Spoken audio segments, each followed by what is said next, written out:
जोहार सनाम गाते को और मिटंग नवा वीडियो रे जतो को सगुन दाराम मेना तबे गाते को तिहिन द मिटंग एल्बम वीडियो बारे तो बई बड़ा चेपे तबना तिहिन द मिटंग माया समान योजना रे अपडेट बारे ते आपे को बड़ा चेपे तबना तबे जहां को पे बड़ाय का तबन उनको लगी तो ठीक गया और जहां को बापे बड़ाय का तबना तब उनको तो नवा वीडियो खै मुझे देबे ñal तुन पे नवा वीडियो रे जतो आपे पे बड़ा नाम दड़ी तबना तो गाते को अबुन बड़ा दड़ी कना जे बोले लहा दो 21 बछर खन 50 बछरन कुड़ी हड़ को 1000 कते पैसा को नामे कना और को नाम दा नितो तब उना बारे ते नितो मिटंग अपडेट हे कना गाते को और नवा अपडेट दो हुयु कना नित दो अबुरन सीएम हेमंत सोरेन 18 बछर खन चितान रन हो कुड़ी को एमा को 1000 कते पैसा नवा गे मिटंग अपडेट कना और जहां को नित धि बापे हा पे अप्लाई का तबना गाते को बापे पेरे का तबना फॉर्म को तब नवा रे जहां को तो बापे बड़ाय का तबना जनवरी ची को लगा कना और बा लगा जहां को पे बड़ाय का तबन उनको मा ठीक गी हा तबे आपे को बड़ा चिपे तबना गाते को नवा रे ची को लगा कना मेनते तो गाते को आजम तुन पे ना तो मिटंग फोटो लगा कना हाफ फोटो और आधार कार्ड जेरेक्स लगा कना और बैंक पासबुक और राशन कार्ड हा मेना खा राशन कार्ड हो लगा कना तबे नवा बारे था हेमंत सोरेन अबुन सीएम चे मेन का तबना तला कटी मचा बेड़े की लिबुन नेल लगी इसके बाद अरबुन गलमारवा लहा से दक्षिणी छोटानागपुर के इस कार्यक्रम में पूरे दक्षिणी छोटानागपुर की महिलाएं यहां आई हैं और इसी तरीके से विगत 4 कार्यक्रमों में आज तो इंद्र देवता भी और ऊपर वाला भी हम लोगों का साथ दे रहा है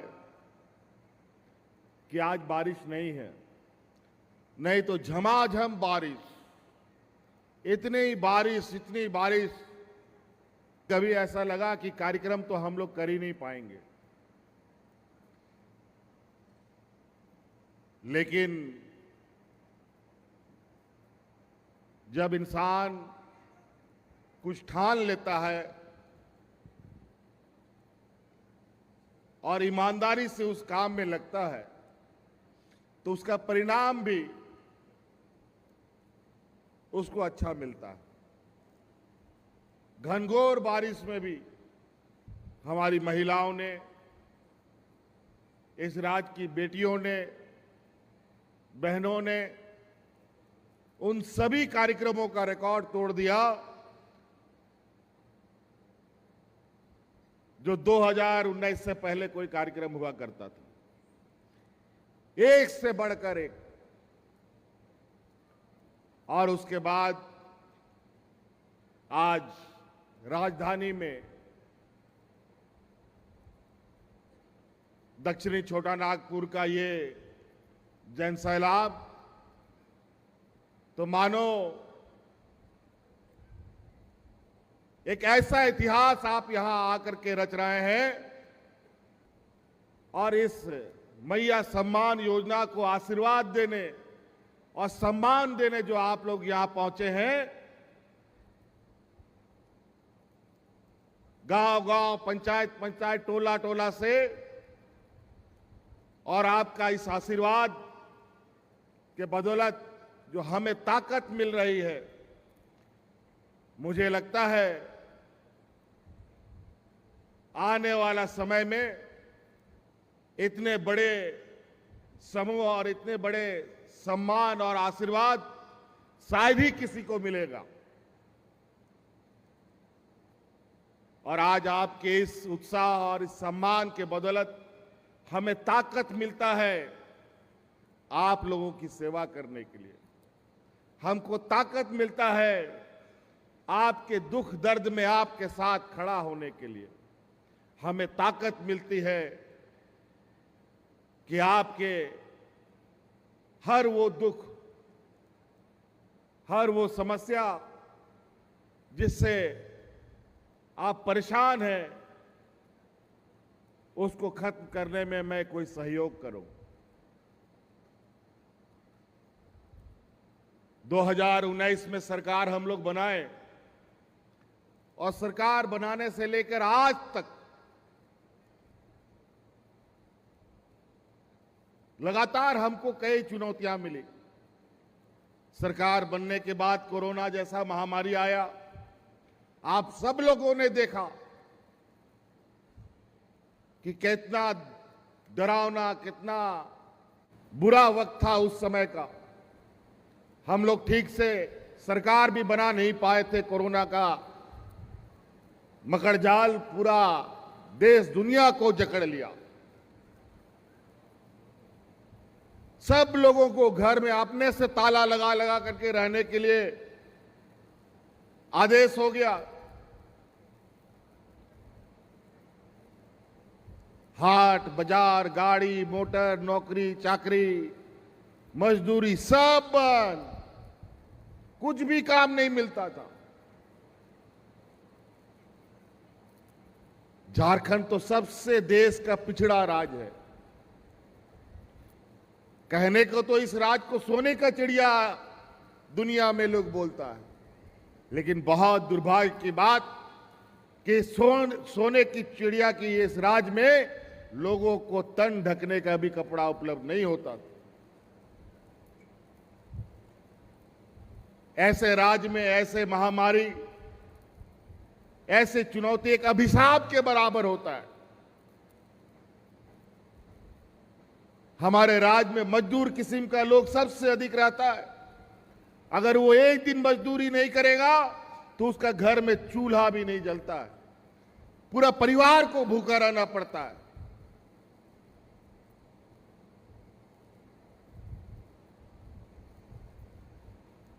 और ये बात हमसे अच्छा बेहतर कोई नहीं बता सकता। हमारी सरकार से ज्यादा इस समस्या को और कोई नहीं बता सकता।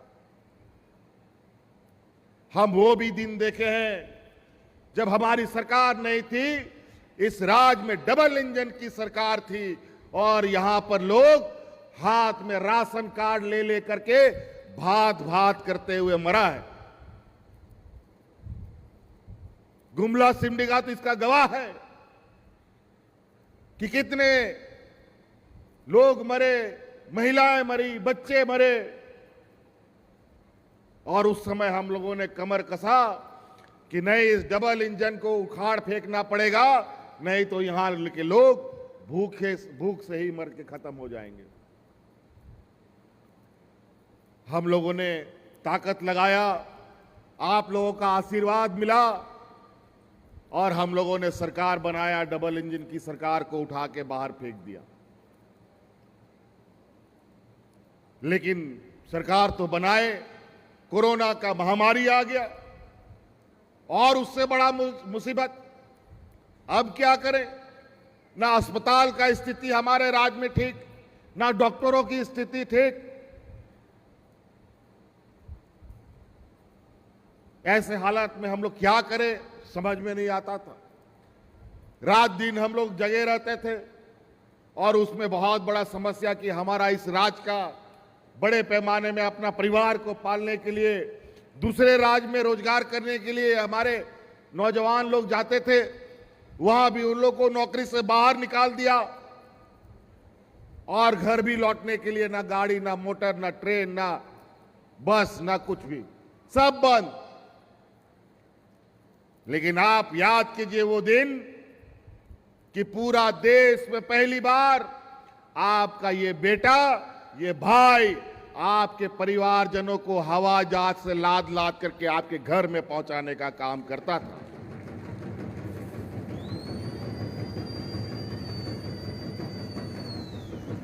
किसी को हम हवाई जहाज से लाते थे, किसी को ट्रेन से लाद के लाते थे, किसी को बस से लाद के लाते थे और आपके घर में सुरक्षित पहुंचाने का काम करते थे।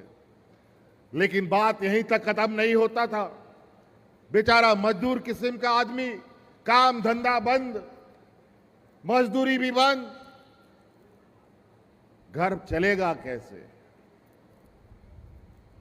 उस समय आप लोगों ने, इस राज्य की आधी आबादी हमारी दीदियों ने सरकार के साथ खड़ा होने का निर्णय लिया।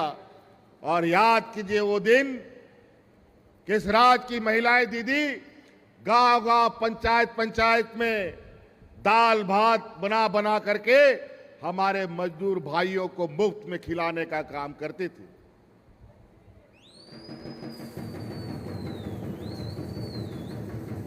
डबल इंजन की सरकार में डबल इंजन की सरकार में आम दिन ना कोई महामारी, ना कोई बीमारी, ना कोई आपदा, उस समय लोग राशन कार्ड लेकर के भूख से मरा। लेकिन इतना बड़ा कोरोना आया, हम लोगों ने एक भी मजदूर हो, किसान हो, आदिवासी, दलित, पिछड़ा, कोई भी हो, किसी को भूख से मरने नहीं दिया। और उसी दिन हमने ये संकल्प लिया, इस राज्य की आधी आबादी के लिए हमें कुछ करना पड़ेगा। धीरे धीरे समय बीतता गया। 2-2.5 साल के बाद कोरोना का बादल छटने लगा। जब हम काम करना शुरू किया तो हमारे विपक्ष का लोग, ये भारतीय जनता पार्टी का लोग मेरा टांग खींचना शुरू कर दिया, हम पर झूठा आरोप लगाना शुरू कर दिया। 2 साल तक ईडी सीबीआई करता रहा।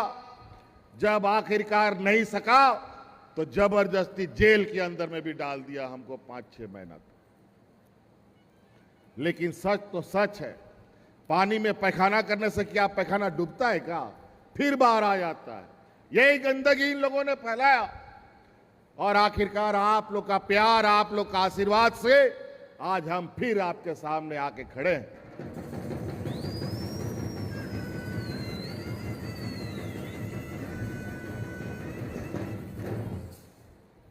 राज अलग हुए हमारा आज 24-25 साल होने जा रहा है।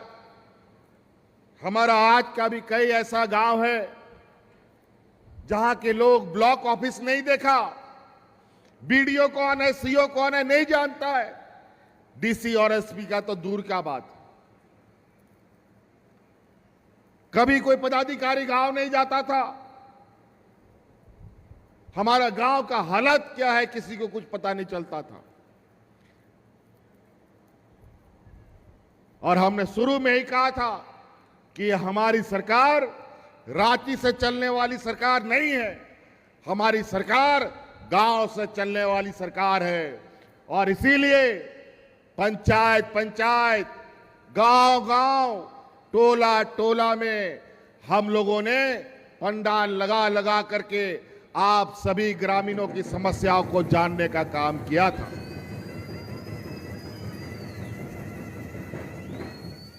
एक बार नहीं, अनेकों बार पदाधिकारी लोग को गांव में भेजकर आपके लिए, आपकी समस्या को ठीक करने के लिए हमने भेजा था। कोई लैपटॉप लेके जा रहा है, कोई कंप्यूटर लेके जा रहा है, कोई बैलगाड़ी में जा रहा है, जहां रास्ता नहीं हुआ ट्रैक्टर में जा रहा है, मोटरसाइकिल में जा रहा है, गाड़ी में जा रहा है, साइकिल में जा रहा है, लेकिन जाता जरूर था।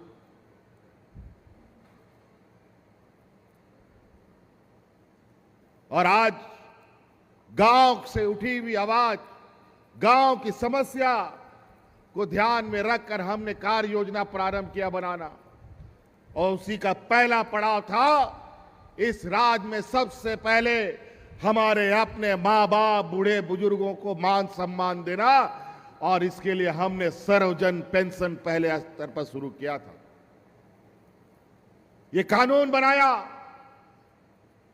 पहले होता क्या था, गांव में 1-2 बूढ़ा बुजुर्ग लोग को पेंशन मिलता था और ढेर सारा बूढ़ा बुजुर्ग लोग दलाल के चक्कर में पड़ा रहता था, बाबू मेरा पेंशन का कार्ड बना दो। सालों साल दलाल के चक्कर में काट काट करके 1000, 2000, 5000 ठग लेता था उन लोगों से। लेकिन मर जाने के बाद भी उन लोग का पेंशन का कार्ड नहीं बनता था। गरीबी का आलम इतना भयावह था इस राज्य में, तो हमने निर्णय लिया कि अब कोई इस राज्य में बुजुर्ग बिना पेंशन का नहीं रहेगा। इस राज्य में जितना 60 साल का बुजुर्ग होगा सबको हम पेंशन देंगे, चाहे 1 लाख हो या 10 लाख हो या 20 लाख हो। आज सर्वजन पेंशन देश का ये पहला राज्य है जो हम इस राज्य का सभी बुजुर्ग को पेंशन देते हैं।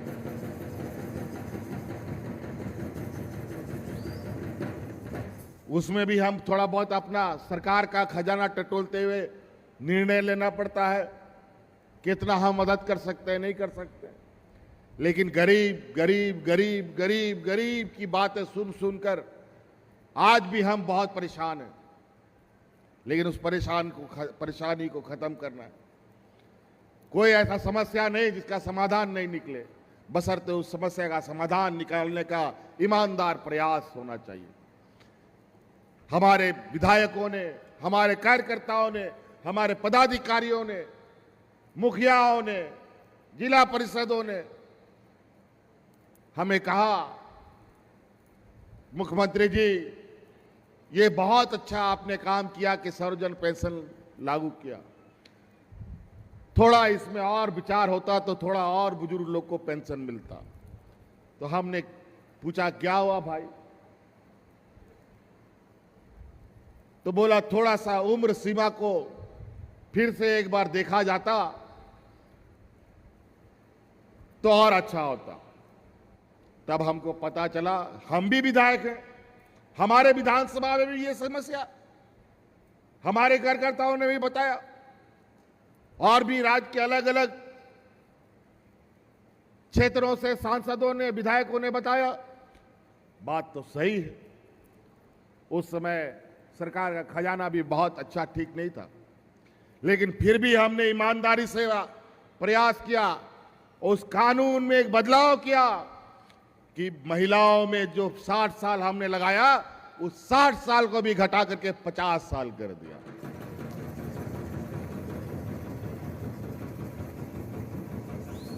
और आज गांव में बूढ़ा बुजुर्ग लोग दिन गिनता है, कब मेरा 50 साल हो जाएगा, कब 60 साल हो जाएगा। अब दलाल का चक्कर नहीं, सीधा उम्र का कार्ड लेके जाओ, अपना वोटर कार्ड, आधार कार्ड लेके जाओ, बीडीओ सीओ का अनिवार्य है कि आपका वृद्धा पेंशन का कार्ड बनाना है। जो इसमें कोताही करेगा वो सीधा बर्खास्त। इसलिए आज के दिन में दिया लगा करके, टॉर्च लगा करके भी बूढ़ा बुजुर्ग को बिना पेंशन का आप गांव में नहीं पाएंगे। उसके बाद हम लोगों ने कदम आगे बढ़ाया, हमारे आने वाली पीढ़ी को संभालने वाली हमारी बच्चियों के बारे में। गांव देहात में गरीब गुरुआ मां बाप बेटी को बोझा समझता है, 10वां 11वां पास होता नहीं है उसके लिए दूल्हा ढूंढने लगता है और जल्दी से शादी ब्याह करके घर से भगा देता है, जाओ ससुराल का बोझा बनो। अब आप लोग चिंता मत कीजिए, आप इस राज्य की बच्चियों का बेहतर भविष्य के लिए अब सरकार उनके साथ खड़ी होने जा रही है। अभी तो पहले चरण में हम आज अपने बच्चियों को सावित्रीबाई फूले से के योजना से हमने जोड़ा है। लगभग 9 लाख से अधिक बच्चियां अभी उसमें जुड़ी हैं और मुझे लगता है कि ये 12-15 लाख की संख्या इनकी होगी। और आने वाला समय में अपने बच्चों को, चाहे बच्ची हो या लड़का हो, उसको इंजीनियर, डॉक्टर, वकील, पत्रकार जो भी पढ़ाना हो, उसके लिए आपको पैसे की चिंता करने की जरूरत नहीं है। उसके लिए हमने गुरुजी स्टूडेंट क्रेडिट कार्ड लाया है। वो कार्ड आप बनवाइए। जब बेटा बेटी आपका डॉक्टर के लिए एडमिशन के लिए जाएगा, इंजीनियर बनने के लिए एडमिशन के लिए जाएगा, ऊंची पढ़ाई के लिए जब जाएगा और कॉलेज वाला बोलेगा कि तुरंत तुम 5 लाख 10 लाख रुपया जमा करो, तो हमारा गांव का बूढ़ा बुजुर्ग गरीब लोग नहीं ला पाता है। लेकिन गुरुजी क्रेडिट कार्ड आप बैंक में लेके जाइए, 15 लाख तुरंत आपको पैसा मिलेगा और अपने बच्चों को पढ़ाइए। और कुछ गिरवी रखने की जरूरत नहीं है। जब तक आपका बच्चा पढ़ेगा उस बैंक को पैसा वापस करने का जरूरत नहीं। पढ़ाई पूरा कर लेगा, नौकरी पा लेगा, तब उसको धीरे धीरे पैसा वापस कर देना। 4% का इंटरेस्ट, साधारण इंटरेस्ट पर 4% में कोई बैंक इंटरेस्ट नहीं, कोई लोन नहीं देता। और यहां के आदिवासी, दलित, पिछड़ा को तो 4% तो छोड़ो, 10-12% में भी हमको लोन नहीं मिलता। हमारा जमीन गिरवी नहीं रखता, वो भी व्यवस्था कर दी। फिर हम लोग आगे बढ़े। हमारे